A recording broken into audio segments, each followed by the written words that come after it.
పారిశ్రామిక ప్రగతి కోసం ముఖ్యమంత్రి చంద్రబాబు నాయుడు గారు యువనేత లోకేష్ కృషి చేస్తున్నారని రాష్ట్ర పురపాలక పట్టణాభివృద్ధి శాఖ మంత్రి డాక్టర్ పొంగూరు నారాయణ గారు తెలిపారు.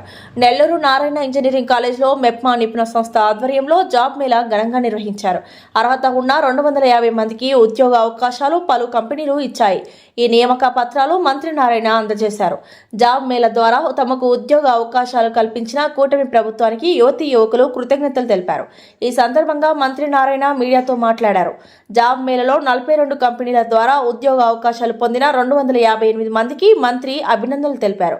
ఈ కార్యక్రమంలో MEPMA PD Leelarani, deputy mayor Roop Kumar Yadav, మాజీ మున్సిపల్ చైర్పర్సన్ తాళ్లపాక అనురాధ, మాజీ మేయర్ భానుశ్రీ, నారాయణ విద్యా సంస్థల GM Vemireddy Vijayabhaskar Reddy, principal Raviprasad Naidu, Nipuna members Karthik, Harsha, Anusha, విద్యా సంస్థల డీన్ శ్రీనివాసులు రెడ్డి తదితరులు పాల్గొన్నారు. Participate చేశాయి. So many of the candidates also received the offer letters and some of the candidates are waiting to receive the offer for coming for this event. Sir ఉన్న busy schedule లో కూడా event వచ్చి closing ceremony of this event. And ఈ రోజు జరిగిన job fair చాలా మంచిగా జరిగింది. So in spite of the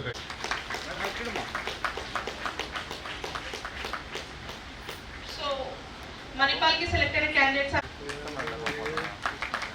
next honor lab scheme government ki selected candidate by Pujita. So labs toti వాళ్ళని కండక్ట్ చేస్తే బాగుంటుందంటే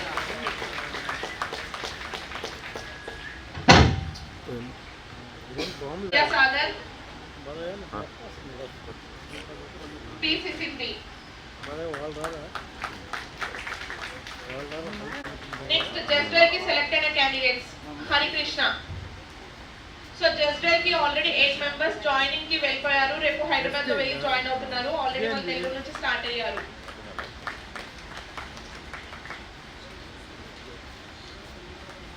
నెక్స్ట్ హెచ్ఆర్ కోకి సెలెక్ట్ అయిన క్యాండిడేట్స్ టి యువ కుమార్, దివ్యశ్రీ భాను,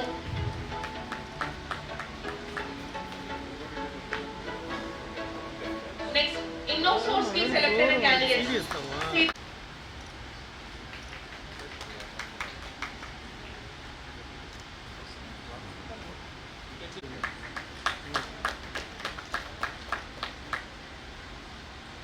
నెక్స్ట్ మెడ్ ప్లేస్ కి సెలెక్ట్ అయిన క్యాండిడేట్ వీళ్ళు వచ్చేసి 4.42 lakhs సాలరీ తో సెలెక్ట్ అయ్యారు.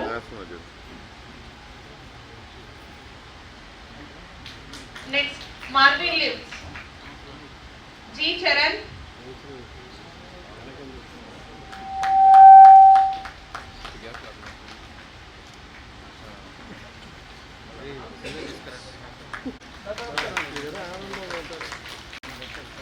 చంగయ్య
అందుకు నారాయణ ఇంజనీరింగ్ కాలేజ్ వేదికగా ఆ కార్యక్రమం మొత్తం నిర్వహణ చేసుకునే దానికి నారాయణ యాజమాన్యం సహకరించి ఈరోజు ఈ కార్యక్రమాన్ని ఏర్పాటు చేసుకోవడం నిజంగా చాలా సంతోషం. ఈరోజు ప్లేస్మెంట్స్ పొందినటువంటి విద్యార్థులకు అందరికీ హృదయపూర్వక అభినందనలు తెలియజేసుకుంటూ భవిష్యత్తులో మరెంతో ఇప్పుడు మినిమం శాలరీతో స్టార్ట్ అయిన మీ లైఫ్ స్టైల్ జీవితం భవిష్యత్తులో మరింతగా ఉన్నత స్థాయికి చేరాలని మనస్ఫూర్తిగా కోరుకుంటూ, అదేవిధంగా ఈరోజు ఇక్కడికి వచ్చి జాబ్లో సెలెక్ట్ కానటువంటి విద్యార్థులందరూ నిరుత్సాహపడకుండా భవిష్యత్తులో ఖచ్చితంగా మీకు కూడా ఉద్యోగ అవకాశాలు వచ్చేటువంటి పరిస్థితులు ఉన్నాయి.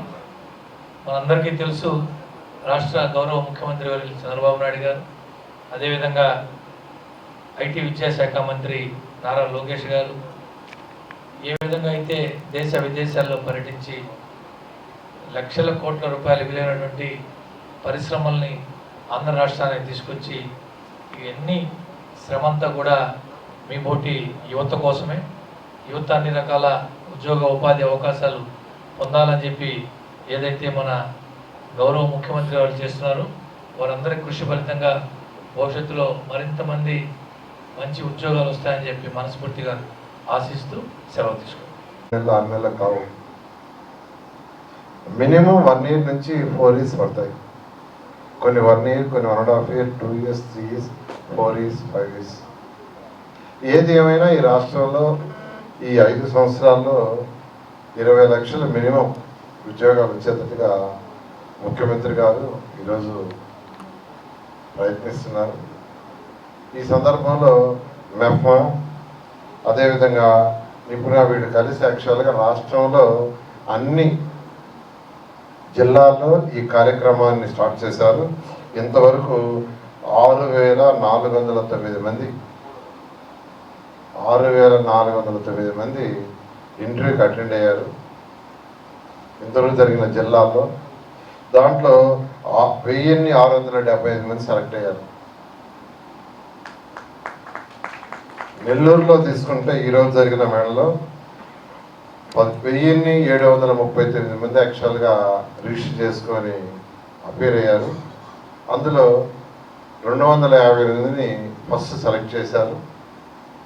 మరొక 250 మంది సెకండ్ స్క్రూటినీ, థర్డ్ స్క్రూటినీ ఉంది. ఒక 258 మందికి ఫైనలైజ్ చేశారు. నిజంగా I'm really very very happy. నేను ఈ సెలెక్ట్ అయిన వాళ్ళందరికీ ఒకటే చెప్పేది, మనకు వచ్చిన ఉద్యోగం ఎంత జీతం ఉద్యోగం ఎలాంటిది అనే దానికంటే కూడా వచ్చిన ఉద్యోగంలో మనం ఎంత చక్కగా చేస్తున్నాం, ఎంత నైపుణ్యంగా చేస్తున్నాం అనే దాన్ని బట్టి మన భవిష్యత్తు ఉంటుంది. వచ్చిన ఉద్యోగం చిన్నదైనా దాంట్లో మనం చేసే యొక్క నైపుణ్యాన్ని బట్టి, హార్డ్ వర్క్ని బట్టి, సిన్సియారిటీని బట్టి మన యొక్క ఫ్యూచర్ ఉంటుంది. ఎగ్జాంపుల్ నేను 1979లో ఎంఎస్సి పాస్ అయ్యాను Tirupati SC university. Nellore VR కళాశాలలో డిగ్రీ చదివాను. ఇక్కడ యూనివర్సిటీ ఫస్ట్ గోల్డ్ మెడలిస్ట్ని, MSc Tirupati university first gold మెడలిస్ట్ని. అయితే 1979 ఆగస్టులో అక్కడ ఎగ్జామ్ రాసి నెల్లూరులో విఆర్ కళాశాలకు వచ్చి అక్కడే నేను చదివింది. ఆ రోజు సాయంకాలం 5 గంటలు తిరుపతి నుంచి నేరుగా వచ్చాను. ఎందుకు వచ్చానంటే అక్కడ ఎకనామిక్స్ డిపార్ట్మెంట్లో ఒక పార్ట్ టైం జాబ్ ఖాళీగా ఉందని. ఎకనామిక్స్ డిపార్ట్మెంట్లో స్టాటిస్టిక్స్ పేపర్ ఒకటి ఉంది. అప్పుడే ఆ సంవత్సరం ఇంట్రొడ్యూస్ చేశారు. దాన్ని టీచ్ చేయడానికి ఒకరు కావాలంటే ఈవినింగ్ 5 o'clock వచ్చి అక్కడ ప్రిన్సిపాల్ కలిశాను. ప్రిన్సిపాల్ గారు మేనేజ్మెంట్ సుబ్రహ్మణ్యం గారు అని అంటారు, రామసుబ్రహ్మణ్యం అని. ఆయన పోయి కలవండి అన్నాడు. ఆయన పోయి కలిశారు ఈవినింగ్ 5 o'clock. కలవంగానే అంటే అదే కాలేజీలో చదివాను, అక్కడే యూనివర్సిటీ ఫస్ట్. ఆయన వెంటనే క్లాస్ తీసుకుంటావా ఇప్పుడు అన్నాడు. తీసుకుంటాను సార్ అంటే నైట్ కాలేజీ అప్పుడు 3 షిఫ్ట్ ఉండేది V R college. Morning shift up to 12:30 degree, 12:30 నుంచి మళ్ళీ సాయంకాలం దాకా intermediate, night degree and inter. Degree final year class తీసుకుంటా అన్నాడు. వెంటనే క్లాస్ క్లాస్కి వెళ్ళాను. దాని తర్వాత పార్ట్ టైంగా అపాయింట్ చేశారు. అప్పుడు పార్ట్ టైం ఏంటంటే గంటకి 4 రూపాయలు, క్లాసుకి పోతేనే 4 రూపాయలు. అప్పుడు స్ట్రైకులు ఉండేవి, అప్పుడు కాలేజీలో స్ట్రైకులు ఉండేవి, ఇప్పుడు లేవు. ఆ రోజు స్ట్రైకే కాలేజీ పోసేస్తే ఆ అవర్కి జీతం ఉండదు. మొదటి 3 నెలలు నేను వర్క్ చేస్తే నాకు వచ్చిన జీతం 120 రూపాయలు, 120. నేను అసలు తీసుకోవాలి. సైమల్టేనియస్గా ఇంటి దగ్గర ట్యూషన్ స్టార్ట్ చేశాను. అప్పటికే నాకు 1000 అయిపోయారు. అయితే మేనేజ్మెంట్ ఒక గోల్డ్ మెడలిస్ట్కి యూనివర్సిటీ ఫస్ట్ అటు డిగ్రీలోను ఎంఎస్సీలోను 3 నెలలకి 120 రూపాయలు అయిందని మేనేజ్మెంట్ మళ్ళా కమిటీ పెట్టుకొని నెలకి 400 ఫిక్స్ చేసింది.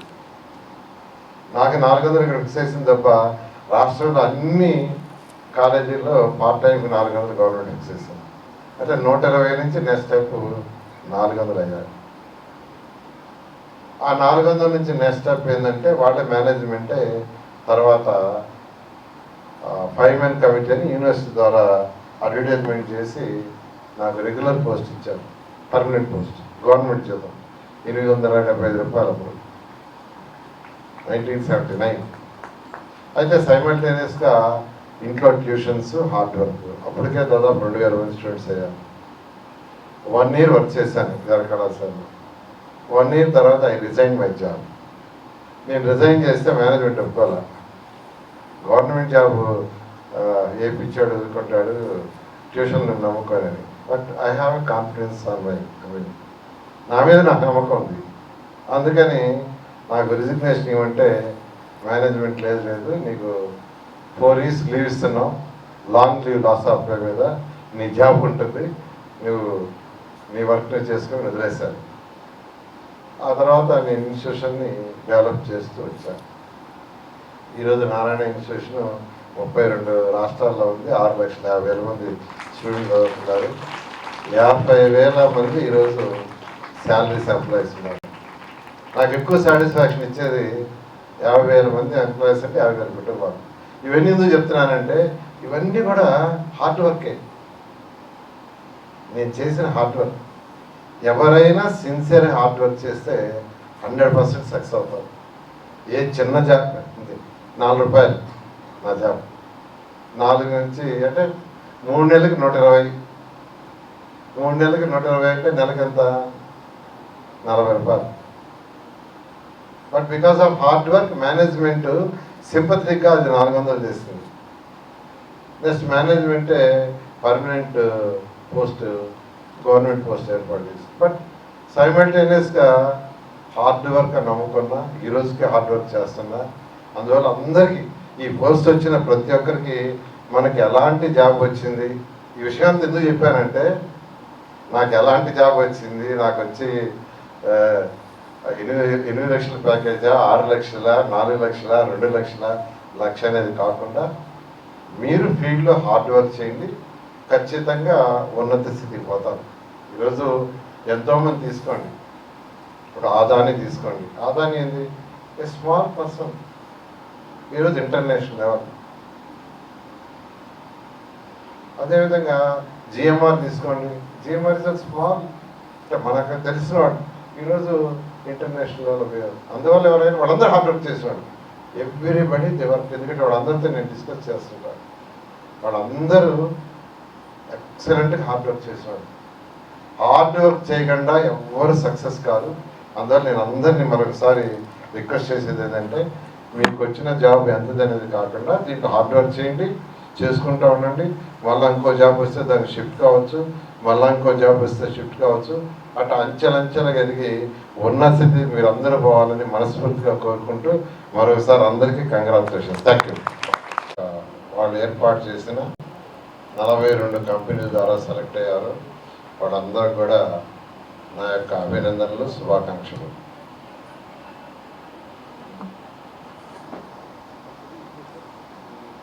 ఈ ప్రభుత్వం, ఎన్డీఏ ప్రభుత్వం రాకముందు ఎన్డీఏ కూటమి ఇచ్చిన ప్రామిస్, ఈ రాష్ట్రంలో ఈ 5 సంవత్సరాల్లో 20 లక్షల ఉద్యోగాలు కల్పించాలనేది ముందిచ్చిన ప్రామిస్. దానికి తగ్గట్టుగానే గౌరవమైన ముఖ్యమంత్రి గారు కానీ, అదేవిధంగా యువ నాయకుడు లోకేష్ ఈడీబీ చైర్మన్గా అనేక విదేశాలు తిరగటం, ఆ దేశాల నుంచి అనేక కంపెనీలని అట్రాక్ట్ చేయడం జరిగింది.